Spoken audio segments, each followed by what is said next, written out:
shumë për reperave që po i bëjnë reklam kokës. Janë tregtarët koka zemra ime.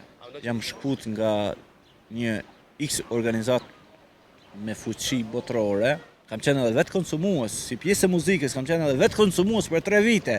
I landëve caktuara, arti yt bëhet sebeb për ta çmendur të riun, ka më këngëtar sot. Ka sazegji dhe alkolista. Ma gjej një familje që ka një konsumues kokainë dhe që është e lumtur. Ma gjej një familje. Mirë, faleminderit, si s'ka më mirë.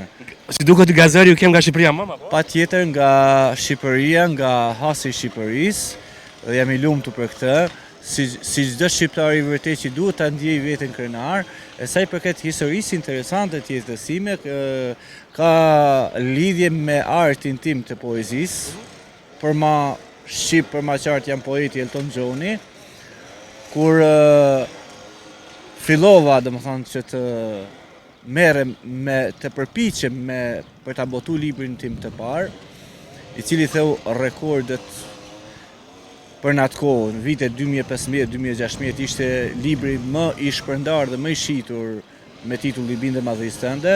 E kam nis me 100 kopje thjesht për t'ja udhëruar miqve të mi, kur një miku im nga Suedia erdhi dhe thjesht më vizitoi, thjesht më uroi. Kishte bërë atë sponsorizimin në atë formë sa që u shpërnda 20.000 kopje në duart e shqiptarëve dhe kjo ka qenë historia më e veçantë e jetës time dhe mbetet, domethënë ajo pjesë. Pjesë mund ta ndaj me ju edhe suksesin tim me këngën time në TikTok me shikim të parë, e cila mori rreth 100.000 klikime për 18 orë kohë rekord, dhe për këtë muj më thonë që ishte e papritur për mua. Unë falenderoj çdo shqiptar për atë përkrahjen shpirtërore, morale dhe monetare që më kanë... Kurioz jam, të lash ajo pjesë e këngës që u shbër virale shumë, është përndashur? Ka qenë në vitin hiti I 2023-shit në TikTok. Cila ka qenë ajo? Me shikim të parë, ka qenë... A mund pak të na improvizon? Me shikim të parë, rësht në dashuri, me pasion të madh, këngën ta kushtoj, më të bukur se sa ti, nuk pa në sytë e mi, me zipres që buzen, ëmbël ta shijoj. Këtë këngë e kanë mësu pothuajse 70% e sadës së Shqipërisë dhe Kosovës. Qa thua, ka zëri bukur, fantastik. Faleminderit. Një ofertë estrada?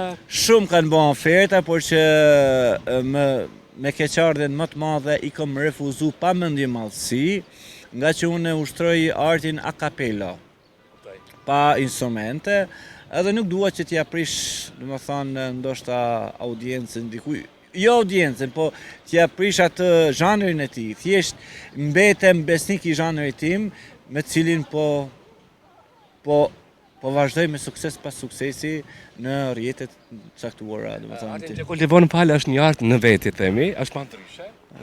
Po. Nga cilat emra ke marrë ftesa për me bashkëpunu? Më vjen keq, por që nuk dua që t'i bëj publik. Janë emra... Një emër të lutem. Korresti jemi, lutem. Një emër nga një emër shumë I njohur. Po, shumë I njohur.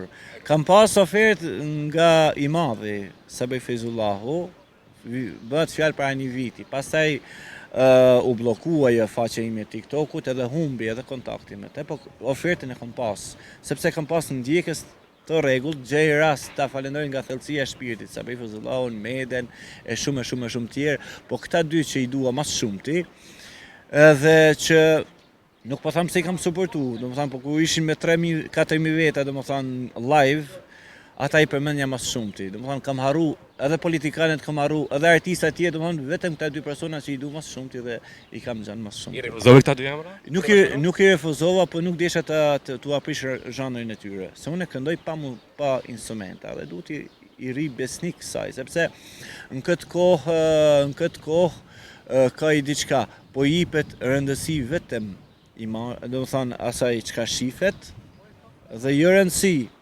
po e prishin disa prej tyre edhe muzikës. Unë dua t'i jap zërit edhe vargut rëndësinë më të madhe. për shembull, kënga Ti Adheu im, që u bë ndoshta sebeb për shumë trit që të lënë drogën. Për shembull, Ti Adheu im, në përvuajtje përpolitesh, duhet sakrificë nga kjo gjendje të ringrihesh, duhet që rininë ta mirësimojme, nëse në çdo fushë zhvillimin duam ta përjetojme, etj. Domethënë i kam dhënë rëndësi shpirtit artistik dhe jo thjesht imazhit. Një artist i vërtet, si e gjen këtë inspirim? Në çdo moment të jetës, që nga mëngjesi deri kur fle, e gjej inspirimin në çdo gjest që lkundet, në çdo tingull sa më të lehtë të erës, e gjej në realitetin e njerëzve, e gjej tek dashuria ndaj Zotit që kam, e gjej tek pasioni që i mbjellur nga lexime të ndryshme. A ke parasysh?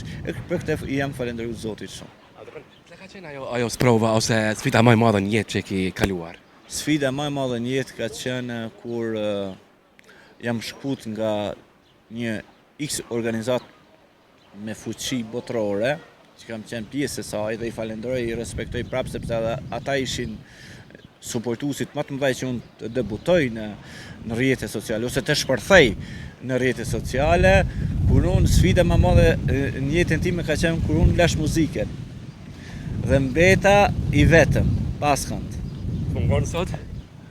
Muzika. Më mungojnë ata që kam menduar që kam miq.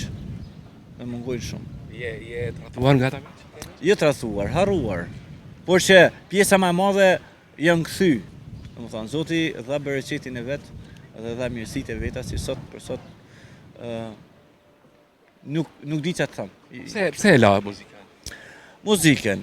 E para e lash muzikën sepse ndoshta një këngë që këndoja me muzikë bëj sebeb që t'i pinte 3-4 dopje uiski dikush dhe me ato 3-4 dopje uiski e humbte kontrollin. Ose më e keqja thithte në diskoteka, domethënë njerisht tonat pihet kokainë, pihet alkohol edhe e humb çdo gjë. E të bëhem unë sebeb me një këngë, me muzikë, që dikush për shembull ishte me vajzën, me gruan, me djalin, bëj aksident, çfarë ka ndodhi gjë e tillë, kur nuk ja fali vetes. Nuk ja fali vetes. Biles mundem me ta citu një thënie të madhi Sherif Merdani, i madhi Sherif Merdani. Thoshte, nuk ka më këngëtar sot, ka sazegji dhe alkoholista. Dhe më adhim shmja, shumë për reperave që po i bëjnë reklam kokënjes, janë tregtar të kokënjes të zemra ime. A ndo që po promovojnë disa reper, artist shqiptar? Jo vetëm me promovojnë, po e shesin në diskoteka. Mjerisht, kjo është informacion i pastër, mjerisht shitet sot tek trit në diskoteka. Ka do një rast? Absolutisht, 1 milion raste. Shqipëri, Kosovë? Në Shqipëri, Kosovë, Macedoni. Ka repera që po e tregtojnë kokainën në diskoteka i dashur. A mund të sa emra më atë? Jo. Nuk i për... Mirë po, janë të njohur artistë ata, po? Po. Artistë nuk janë kriminal të njohur. Se në momentin që vargu bëhet sebeb për të bërë reklam të së keqes, në momentin që puna, arti yt bëhet sebeb për ta çmendur të riun, se kësaj thojnë të pagush para që të çmendesh. A ke parasysh? Edhe ka dalë një shprehje, sidomos andaj nga Shqipëria, në Kosovë akoma, jo fal Zotit. Në Kosova ka, domethënë vëllezërit, pjesa e Dardaneve, kanë akoma kulturë. Kanë akoma kulturë. Po andaj nga ne thojnë, unë nuk po i bën gjë njeriu. Kokainë që është shes, nuk i kam gjanë borë shkuj. Po mirë, them shumë për atyre që e shesin, mirisht. Ma gjej një familje që ka një konsumues kokainë dhe që është e lumtur. Ma gjej një familje që ka një djalë ose një vajzë që konsumon kokainë dhe që nuk ju ka ikë lumturia për jasë familje, dhe që nuk qajnë dhe nuk lotojnë çdo ditë prindrit e atyre, dhe që nuk u therë shpirti të tjerëve, atyre që ja dojnë të mirën. Kjo mjerim, kjo është masakër shpirtërore, po edhe shëndetësore. Le të shkojmë një herë te ata persona që janë me terapi, se sa vuajnë. Dhe unë merrem, jam dëshmitar i shumë të rinjve që u predikoj atë çka është më e mira, atë çka është më e bukura, atë çka është më e larta, atë çka është më dashurorja. Besimi dhe dashurinë e Zotit, se me atë gjen forcën për tu. Kam qenë edhe vetë konsumues, si pjesë e muzikës, kam qenë edhe vetë konsumues për 3 vite, i landëve caktuara. Kam qenë vetë Sa vite nga tregon? para 19 vitesh. Substanca. Nuk dua të futem më thënë. Edhe me të rëndat edhe me të letat, kuptom drejt, dhe besimi në Allahun është një forcë e pakontestueshme në distancimin e kësaj pjese. Plus që kam ushtu edhe pjesën e terapive. E kam thënë edhe në live-et e mia në TikTok. A ke parasysh që kam qenë pjesë dhe u flas që të distancohen. A ke parasysh, të distancohen në mënyrën më madhështore të mundshme. Prandaj dalim te arti, kur bëhet arti sebeb që të devijoj dhe të pasurohet makinat e shtrenjta, e të thashëm the, domethënë në klipe, nuk është më art, po është një ushtri, një makineri e së keqes që mbillet fatkeqësisht të një brez i mrekullueshëm siç janë trit tonë. Kohën që ti, domethënë, ke qenë përdorues i substancave, ke qenë më ndryshe, e ke parë jetën më ndryshe, dihet. Gjithçka ka qenë më e dhimbshme, jo e ndryshme, e dhimbshme. Se e ndryshme do thotë që ta kesh një koncept ndryshe. Unë e them, ka qenë e errësirë dhe e dhimbshme. Pse përvova të përdorish substancat? Si çdo adoleshent për të dukur interesant. Dhe personat që e shpërndajnë tek të rinjt janë doktora shkencash në mashtrim. Ke frikë, ti ke frikë dhe se provon dot. Edhe i adoleshenti për treguar që jam gangster, për treguar që jam i fortë, për treguar që s'kam frikë, e provon. Ose e shef veten të pa suksesshëm në mësime, të pa suksesshëm në lagje, dhe kur gjithë e shohin me dhëmbje se filani po konsumon, atij duket sikur ka prekur qiellin me këtë akt që bën. Sa që e ke lanë gjitha këto, a e pishman që ke qenë përdorues një kohë? Çdo ditë i kërkoj falje Allahut. Çdo ditë i lutem Zotit që të më fal. Dhe çdo ditë predikoj te këto grupe njerëzish. Dhe çdo ditë e falenderoj Zotin për bereqetin që na jep në fjalë. Çdo ditë nga një trije largoj nga i pistrik. Dhe sa i përshëndes popullin e Lazaratit, dhe Allahu ua kompensov me mirësi pafundme.